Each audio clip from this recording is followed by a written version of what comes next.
निर्माण करायचं, लोकांना भ्रमित करून द्यायचं की हे तेच होतं, मग ह्यांनी असं कसं नाही केलं, मग देसाई साहेबांनी सहकार्य नाही केलं. मी सकाळी देसाई साहेबांची आणि माझी चर्चा झाली तेव्हा हे स्पष्ट झालं आणि मला देखील आठवतं की तो जो मॅग्नेटिक महाराष्ट्रामध्ये फॉक्सकॉनसोबत MOU झालेला तेव्हा पूर्णपणे तो MOU हा ॲपलच्या आयफोनच्या असेंब्लीबद्दल होता, महाराष्ट्रासाठी होता.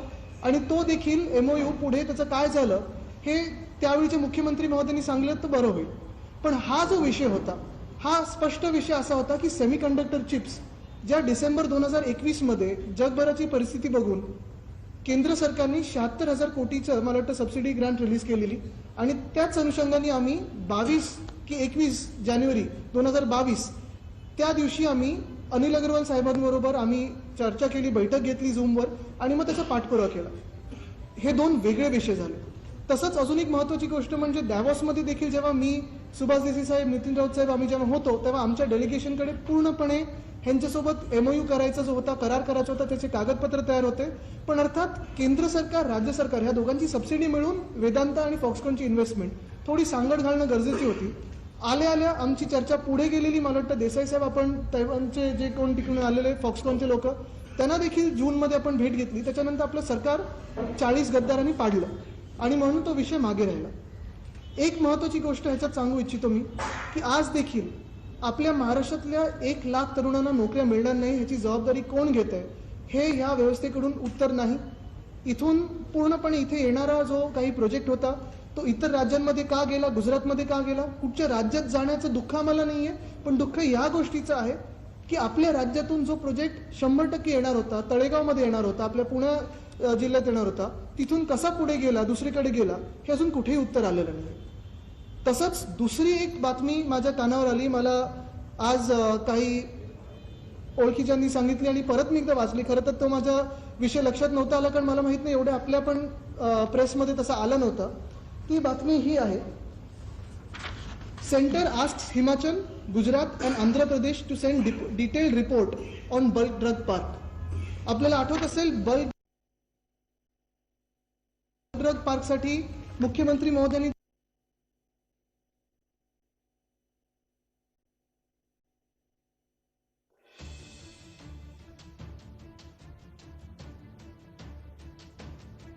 आदित्य ठाकरे यांची पत्रकार परिषद सुरू होती. यावेळी त्यांनी वेदांता प्रकल्पावरून टीका केली आहे.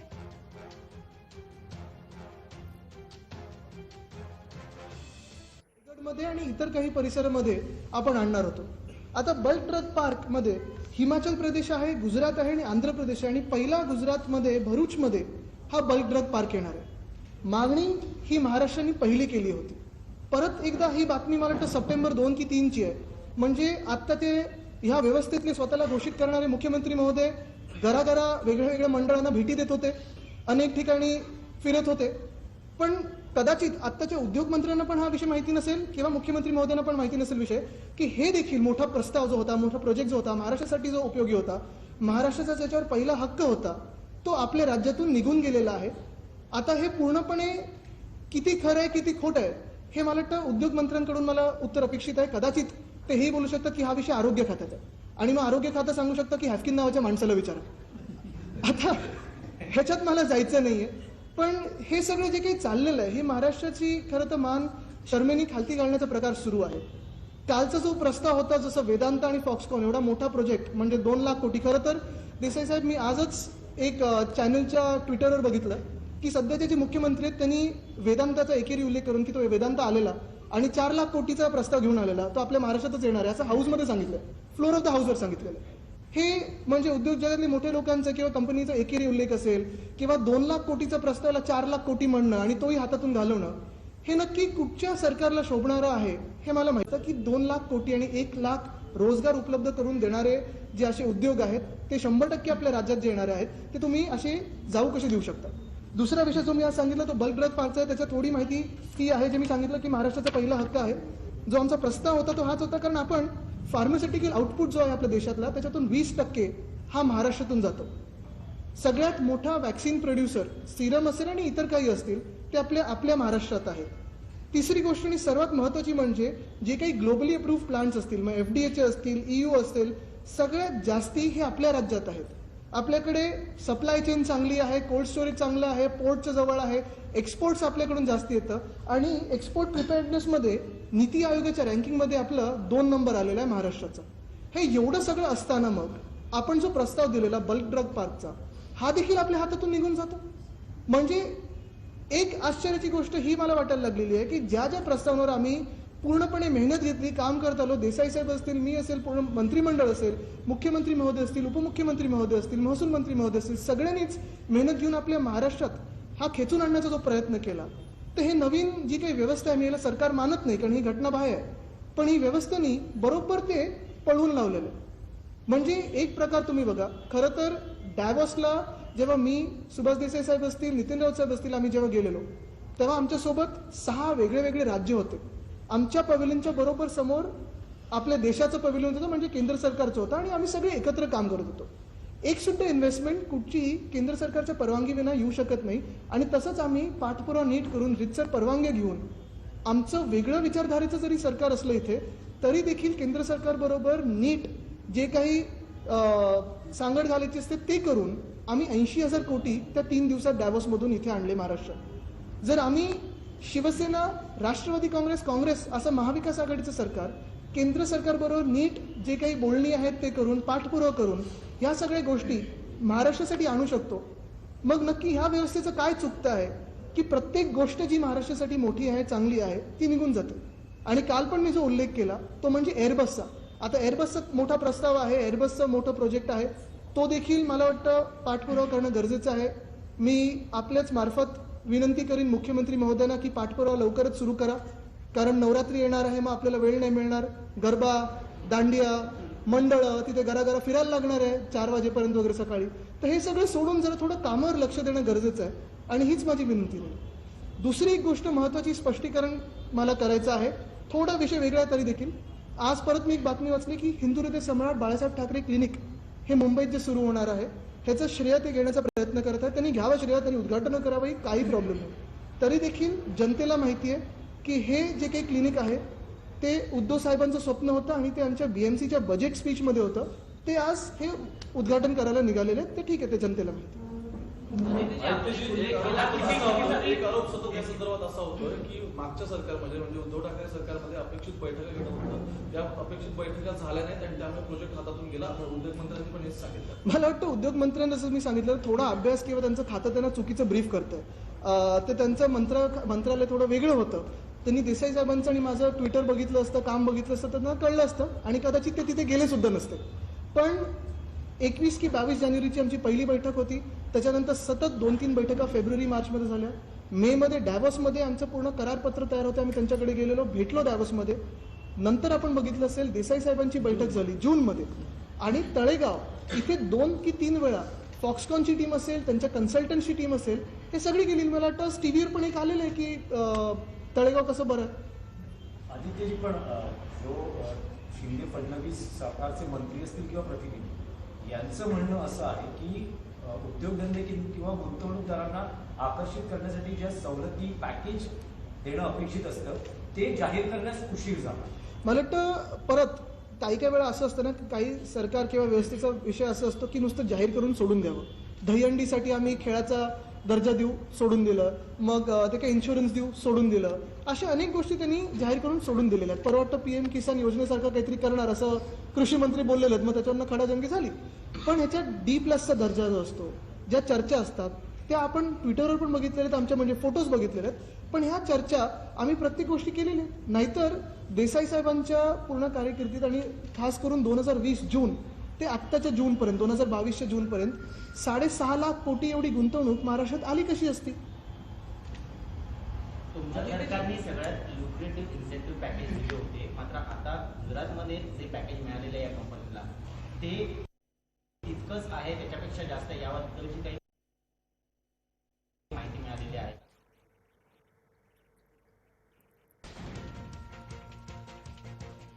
रायगडमधील बल्क ड्रग पार्क राज्याबाहेर गेला. बाळासाहेब ठाकरे क्लिनिकचं श्रेय घेण्याचा प्रयत्न सुरू आहे. फॉक्सकॉन प्रकरणी केंद्र सरकारने मदत करणे गरजेचे होते. सरकारकडून कुठलंही ठोस अद्याप त्या ठिकाणी हा प्रकल्प होणार, याच्यातून 1 लाख ते 2 लाख एवढी रोजगार निर्मिती होईल असे ढोल बडवण्यात आलेले आहेत त्या पत्रकातून. त्यावेळेला महाविकास आघाडीची काय उणीव झाली, काय कमी पडलं, काय प्रयत्न तोकडे पडले असा कुठेही उल्लेख नाही आहे. आणि त्यांनी फक्त आम्ही हे करतो आहोत अशा प्रकारचे एक ढोल वाजवले. आणि मग जर ते झालं तर त्याच्याला पुस्ती जोडलेली आहे की ह्या प्रकल्पाला केंद्र सरकारचं सहकार्य मिळत आहे. मग हे सहकार्य गेलं कुठे? हेच का ते सहकार्य केंद्र सरकारचा? हाच का आशीर्वाद की ते गुजरातला सगळा प्रकल्प जाणं? तेव्हा हे जे काही आता जे बोललं जात आहे ते कातडी बचाव करण्यासाठी हे प्रयत्न होत आहेत, परंतु लोकांना कळून चुकले.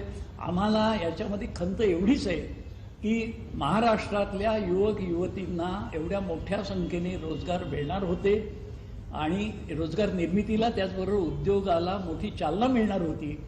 तो प्रकल्प फार चांगला प्रकल्प, इतके सगळे प्रयत्न करूनही अगदी शेवटच्या टप्प्यात असताना हा निघून गेलेला आहे. आणि दुसरी धक्कादायक गोष्ट जी माननीय आदित्यनी आताच सांगितली की बल्क ड्रग पार्क, ह्याच्याबद्दल केंद्र सरकारने सगळी माहिती आपल्याकडून मागवली आणि महाराष्ट्राची सगळी परिस्थिती बरोबर आहे अशा प्रकारचं त्यांच्याकडून उत्तरी आलं असताना आता तोही प्रकल्प गुजरातकडे गेलेला आहे. आंध्र प्रदेश, हिमाचल प्रदेश आणि तिसरं राज्य गुजरात, त्याच्यातही महाराष्ट्राच्या तोंडाला पानं पुसली गेलेली आहेत. मला आता भीती अशी वाटते की पुढच्या काळामध्ये असेच जर प्रकल्प जात राहिले तर हे जे सरकार आहे, नेभेड सरकार, हे खाली मान घालून सगळं सहन करत राहील. यांची तिथे बोलण्याची हिंमत सुद्धा होणार नाही. हे अजूनही माझं तर त्यांना आवाहन आहे किंवा आव्हान आहे म्हणा की हा प्रकल्प महाराष्ट्रात येणं हे न्याय्य होईल आणि त्यासाठी त्यांनी प्रयत्न जरूर करावा. आमच्याकडून त्यासाठी जर कोणती काही मदत पाहिजे असेल तर ह्या विषयाला महाराष्ट्राच्या उद्योग वाढीसाठी आमचा सदैव पाठिंबाच असेल. ह्याच्यात दोनच गोष्टी महत्वाच्या आहेत. एक, जसं मी सांगितलं, कालच्या अजून प्रश्नाला उत्तर कुठूनही आलेलं नाही. आणि दुसरं म्हणजे बल्क ड्रग पार्क देखील आपल्या हातातून निघून गेलेला आहे. हे उद्योग मंत्री महोदयांना माहिती आहे का आणि त्याच्यावर त्यांची काय प्रतिक्रिया आहे? मला वाटतं हे आपण विचारायला पाहिजे. काल जे मी बोललो ते परत बोलीन. बाजीगर मध्ये डायलॉग काय? जीत के हारने वाले को, हार के जीतने वाले को बाजीगर कहते. पण इथे काय? जीत के हारने वाले को खोके सरकार कहते. बल्क ड्रग पार्क मध्ये मला वाटतं राज्य सरकारची जी इन्व्हेस्टमेंट होती ती 3,500 कोटीची होती, तशीच केंद्र सरकारची येणार होती. आणि साधारणपणे जर आपण बघितलं तर सगळे पॉलिसी इन्सेंटिव्ह वगैरे बघून मोठा हा प्रोजेक्ट आहे. तरी देखील महाराष्ट्रासाठी खूप महत्वाचा आहे, कारण सगळ्यात महत्वाची गोष्ट म्हणजे CETP असेल किंवा ज्या काही एन्व्हायरमेंटच्या गोष्टी असतील किंवा जे लोकेशन होतं एअरपोर्टच्या जवळ असेल, नावाशेवाच्या जवळ असेल आणि समुद्राजवळ, आणि 394 फार्मसी कॉलेजेस आपल्या महाराष्ट्रात आहेत. म्हणजे location wise, technicality wise, talent pool wise महाराष्ट्राला कुठचंही राज्य याच्यात बीट करू नाही शकत. आणि मी हे काल पण बोललोय, मी डायव्हर्समध्ये पण बोललोय की इन्व्हेस्टमेंट कुठच्या राज्यात यावी ह्याचा मला आक्षेप नाहीये. महाराष्ट्राच्या किंवा देशाच्या प्रत्येक कानाकोपऱ्यात इन्व्हेस्टमेंट आली पाहिजे. महत्वाचं आहे, कारण प्रत्येक ठिकाणी तिकडच्या स्थानिक भूमिपुत्रांना, बेरोजगारांना रोजगार उपलब्ध झाला पाहिजे. तरी जेव्हा महाराष्ट्रासारखं राज्य असेल, आपण आपल्या मेरिटवर पुढे आणण्याचा प्रयत्न करतो. महाविकास आघाडी सरकार असताना हे सगळं नीट चाललेलं आहे, पण सरकार बदलल्यानंतर, वेगळी व्यवस्था आल्यानंतर जी बेकायदेशीर आहे, घटनाबाह्य आहे, हे सगळं आपण म्हणजे ह्या मुख्यमंत्र्यांनी 40 आमदार पण तिथे नेले आणि 2 महत्वाचे प्रकल्प पण तिथे नेले. आदित्यजी, काल प्रकल्प गुजरातला गेल्यानंतर त्याचे पडसाद महाराष्ट्रात उमटले. त्यानंतर मुख्यमंत्री एकनाथ शिंदे यांचं पंतप्रधान नरेंद्र मोदी यांच्याशी फोनवर बोलणं झालेलं आहे आणि पुढच्या काळात गुंतवणूक असेल, उद्योग असेल किंवा प्रकल्प असतील, या बाबतीत सहकार्याची भूमिका ठेवा अशी ही विनंती त्यांनी पंतप्रधानांना केली. आणि या जनसंघानंतर यांच्यापेक्षा मोठा प्रकल्प आम्ही तुम्हाला देऊ असं पण त्यांना बोलणं. नाही, एक पहिली गोष्ट म्हणजे ह्याच्यात जसं मी सांगितलं ना की केंद्र सरकारबद्दल, PM साहेबांबद्दल मी कुठे बोलतच नाही, कारण आमचं जेव्हा सरकार होतं ह्या गोष्टीचा पाठपुरावा आमचा बरोबर चाललेला. आता तुम्ही बघितलं असेल, आमचं फॉरेस्ट डिपार्टमेंटमध्ये असेल, टुरिझम कल्चरमध्ये असेल किंवा आम्ही डायव्हर्सला गेल्यानंतर देखील केंद्र सरकारबरोबर नीट जर पाठपुरावा केला, सांगड नीट घालली तर नीट सगळं होऊ शकतं. ह्या सरकारमध्ये हे जे 40 जे गेले तिथे आणि जे काही आता बघतोय आपण व्यवस्थेमध्ये, कोणाचं लक्ष हे प्रशासनावर नाहीये, राज्य चालवण्यावर नाहीये, नुसतं राजकारणावर आहे. आणि हाच माझा आक्षेप. म्हणजे ठीक आहे, तुम्ही सगळीकडे फिरत असाल, बैठका घेत असाल, राजकीय जे काही कार्यक्रम करायचे ते करत असाल, अजून फोडाफोडी कराल, हे सगळं ठीक आहे. पण हे सगळं होत असताना तरुण मुलामुलींचे जे 1 लाख काल रोजगार आपल्या महाराष्ट्रातून निघून गेलेले आहेत, या बल्क ड्रग पार्कमधून तेवढेच मला वाटतं 70,000-80,000 रोजगार ते जे निघून गेलेले आहेत, त्याला उत्तर कोण देणार आणि जबाबदार कोण आहे? कारण आमचं सरकार जर असतं तर आम्ही केंद्र सरकारशी पाठपुरावा करून हे प्रोजेक्ट्स आणले असते. तसं इकडच्या सरकारने तिकडच्या सरकारचं बोलणं होतं.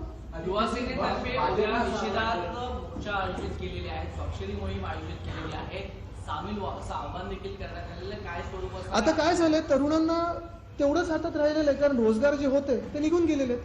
आणि म्हणून युवा सेनेतर्फे असेल वाटतं, इतर अनेक विद्यार्थी संघटना आहेत, अजूनही महाराष्ट्रातला तरुण शांत आहे, पण त्या पेशन्सचा अंत पाहू नका. असे रोजगार जर आपल्या महाराष्ट्रातून निघून जायला लागले तर आपल्या खोट्या आश्वासनावर कोणीच विश्वास ठेवणार नाही. जसं आमच्यासोबत तुम्ही गद्दारी केली, तसंच महाराष्ट्राच्या तरुणांबरोबर तुम्ही गद्दारी केली, हे लोकांसमोर येईल. एक मिनिट, हे करून रोजगाराचा जेव्हा मुद्दा उपस्थित केला जातो आणि या प्रकरणाची आता जेव्हा चर्चा पडसाद उमटते त्यावेळेस नाणार सेन किंवा बारसू या 2 प्रोजेक्टची चर्चा सुरू झाली आहे की तिथेही विरोध झाला, तिथेही रोजगार निर्मिती होणार होती. मग त्याचं काय? तिथे मी रत्नागिरीत गेल्यानंतर बोलेन, पण तिथे पण आपलं मत स्पष्ट आहे की स्थानिकांना विचारा आणि जे काही त्यांना मान्य असेल ते करणं गरजेचं. जसं आता इथे पण तळेगावमध्ये MIDCचा प्लॉट होता, तिथे कोणाचा विरोध नव्हता म्हणून आपण आणत होतो. बल्क ड्रग पार्क तसंच होतं की तिथे कोणाचा विरोध नव्हता, CTP प्लांट वगैरे सगळं होतं, पर्यावरणाची पूर्ण आपण काळजी घ्यायची स्थिती घेतलेली आणि ते पुढे आणत होतो. म्हणजे जे जिथे महाराष्ट्राला नको असतील किंवा महाराष्ट्राला जे काही थोडे दुखवणारे प्रस्ताव असतील ते हट्टाने पुढे आणायचे, पण महाराष्ट्राला हवेत हक्काचे प्रस्ताव आहेत ते इथून पळवून न्यायचे, हेच हे सरकारचं धोरण आहे का? आणि म्हणून नाणार आणि बारसूबद्दल देखील आमचं मत स्पष्ट आहे की स्थानिकांना जे मान्य असेल तिकडच्या भूमिपुत्रांना त्यांच्यासोबत आम्ही उभे राहू. एक मिनिट, त्यांचं आता माहित आहे. आपने सीधा केंद्र सरकार सुभाष जी, आपने कहा कि केंद्र सरकार के दबाव के तहत वो प्रोजेक्ट जो है वो गुजरात चला गया है और बल्क ड्रग पार्क के बारे में भी आपने बात की है.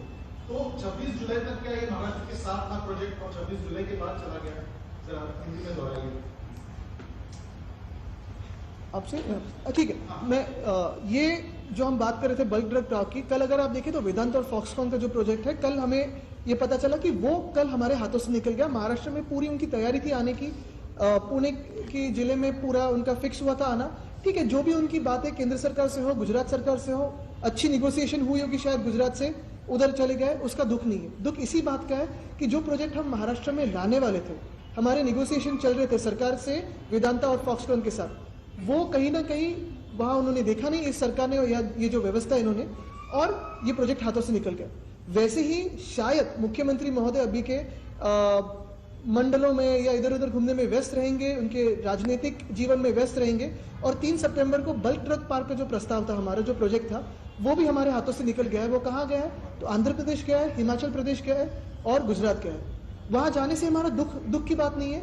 हमारे देश में हर एक राज्य में उचित इन्वेस्टमेंट आनी जरूरी है, वहां जो विकास होना है वो जरूरी है, उधर के जो भूमिपुत्र हैं उनको भी रोजगार उपलब्ध होना ये भी बहुत जरूरी है. लेकिन बात यही है, दुख इसी बात का है कि जो प्रोजेक्ट महाराष्ट्र में आने चाहते थे, जिसपे महाराष्ट्र का पूरा अधिकार था, हक बनता था पूरे मेरिट पे, वो प्रोजेक्ट हमारे हाथों से चले जा रहे हैं. जो प्रोजेक्ट महाविकास आघाड़ी सरकार के दौरान आना चाहते थे, वो आज हम देख रहे हैं कि हम महाराष्ट्र में आना नहीं चाहते, ऐसे कह रहे हैं. तो इसी बात का दर्द है, इसी बात का दुख है. और इस पे भी कल हमने जो बयान यहाँ बैठ के दिया, आज भी दे रहे हैं. मुझे नहीं लगता कि मुख्यमंत्री महोदय या राज्य के उद्योग मंत्री महोदय को पता भी होगा कि बल्क ड्रग पार्क हमारे हाथों से चला गया है, और लाखों जो रोजगार उपलब्ध होने वाले थे इस महाराष्ट्र में, वो युवाओं के हाथों से निकल गए हैं. इसी बात का दर्द है. उद्योग मंत्र्यांचा राजीनामा घेणं अपेक्षित होतं, आपण मागणी करणार का राजीनामा? मी राजीनामा कोणाचा, मी तर सांगतो की 40 राजीनामा द्यावा आणि निवडणुकीत उतरावं.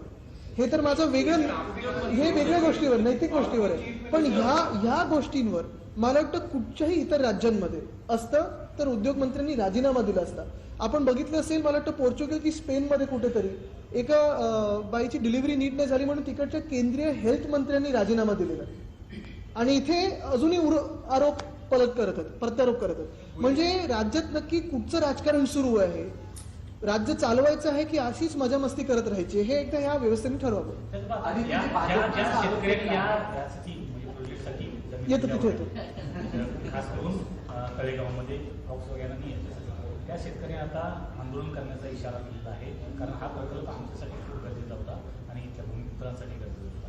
तर काय सांगा? नक्कीच ना, आपण बघितलं असेल जसं आता देसाई साहेबांनी गेल्या 7 वर्षात जेवढी इथे इन्व्हेस्टमेंट आणली, उद्योगमंत्री म्हणून त्यांचं पूर्णपणे क्रेडिट आहेच, तसंच तत्कालीन मुख्यमंत्र्यांना आम्ही क्रेडिट देतो.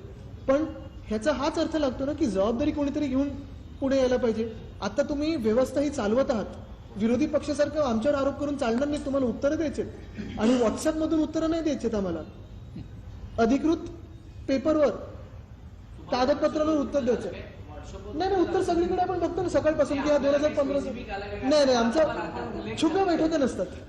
आदित्यजी, भाजपनं असा आरोप केलेला आहे की फॉक्सवॅगनचं महाराष्ट्रात प्रस्तावित युनिट होतं हे स्थापन करणार नाही अशा पद्धतीची घोषणा जी 7 जानेवारी 2020ला तत्कालीन उद्योगमंत्री सुभाष देसाई यांनी केलं होतं. याबाबतीत तुम्ही त्यांना जाब विचारला होता का?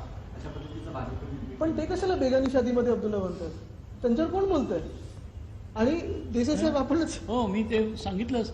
तो प्रकल्प ज्याचा एमओयू झाला होता, परंतु एमओयू करून ते जे गेले ते येतच नव्हते, तेव्हा तो रद्द करण्याचा प्रश्न नाही. आम्ही त्यांची वाट बघत होतो, परंतु फॉक्सकॉनचे कोणीही आलेच नाहीत परत महाराष्ट्राशी बोलायला किंवा एमओयूची अंमलबजावणी करायला. अंमलबजावणीचा प्रश्न होता आणि तो प्रकल्प हा ॲपलचे आयफोन इथे असेंबल करावे असा प्रकल्प होता. त्याची आणि ह्याची जी गल्लत घालतायत हे सर्वस्वी चुकीचं आहे. हा जो प्रकल्प आहे हा चिप्सचा म्हणजे सेमीकंडक्टर्स आणि डिस्प्ले ह्याचा मॅन्युफॅक्चरिंगचा प्रकल्प आहे आणि ह्याच्यामध्ये वेदांत ग्रुप आणि फॉक्सकॉन असे 2 भागीदार आहेत. त्याच्यानंतर तो इथे 2015चा ते एमओयू होता. ही तर आत्ताची सगळ्या चर्चा चालू होत्या. जानेवारीत झालेली बैठक, त्यानंतर अनेक झालेल्या चर्चा, मग दावोस इथे झालेली मे महिन्यातली 2022ची बैठक, 2022 जूनमध्ये माझी दिल्लीत झालेली बैठक, हे तर सगळं आतापर्यंत हे सगळं चालू होतं. हा लाईव्ह प्रोजेक्ट असताना हा गेला, हे मोठं धक्कादायक आहे. आणि त्याच्या पाठोपाठ बल्क ड्रग पार्क गेलेलं आहे. अजून काय काय जाईल माहिती नाही. आणि मुख्य गोष्ट म्हणजे जेवढे रोजगार आपल्याकडे उपलब्ध होणार होते त्याचं काय झालं? म्हणजे आमच्या इकडच्या मुलामुलींनी नुसतं डिग्र्या घ्यायच्या आणि असंच घरी बसायचं का? हा एक मोठा प्रश्न राहतो ना.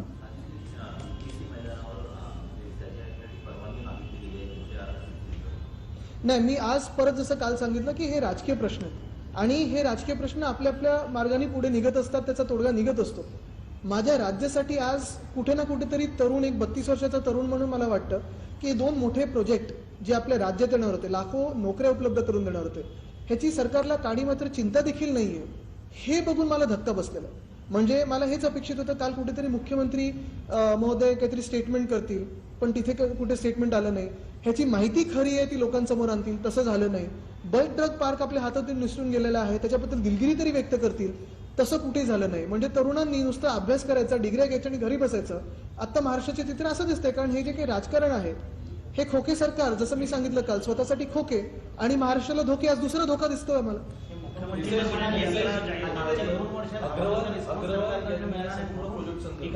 आता तेच मला सांगायचं आहे की मुख्यमंत्र्यांचा अभ्यास बघा ना. ही पॉलिसीज मुळात चांगली पॉलिसी केंद्राची डिसेंबर 2021ची आहे, तर 2 वर्षाचं कुठे काढते तुम्ही? गेल्या 7 महिन्यातलं आहे. आणि ज्या काही बैठका होत्या आमच्याकडे, जे महिने राहिले 2022चे सरकारमध्ये, त्याच्यात आम्ही केलेलं. मग मुख्यमंत्री महोदयांनी हाऊसमध्ये का सांगितलं की 4 लाख कोटी? एक तर माहिती चुकीची सांगितली हाऊसमध्ये. 2 लाख कोटीचं 4 लाख कोटी सांगितलं. ट्विट का केलं? त्याचं श्रेय का घेतलं?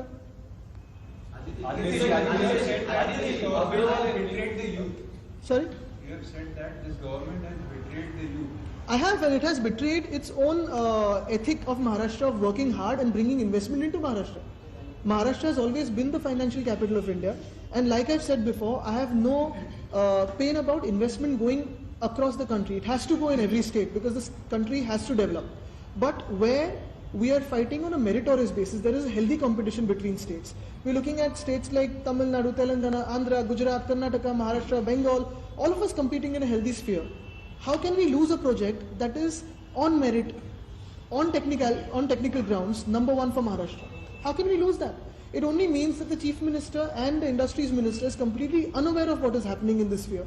And they are busy in politics, dirty politics, and not for working for the benefit of the state. Any other chief minister would have asked for resignation of Industries Minister. Absolutely, after losing a project of 2 lakh crores and 1 lakh jobs yesterday that I spoke about, and today another big project called the Bulk Drug Park.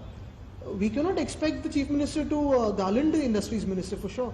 So there has to be some moral responsibility, and I think it is up to the youth now to decide whether they accept such a government. Aditya, महाराष्ट्रानंतर गोव्यातल्या राजकारणाचा प्रश्न आहे की आज गोव्यात operation lotus यशस्वी झालेलं आपल्याला पाहायला मिळते. काँग्रेसचे 8 आमदार भाजपमध्ये गेलेले आहेत. नक्कीच, पण मी त्याच्यावरही बोलून आपल्या महाराष्ट्रातल्या तरुणांना रोजगार मिळणार नाहीये.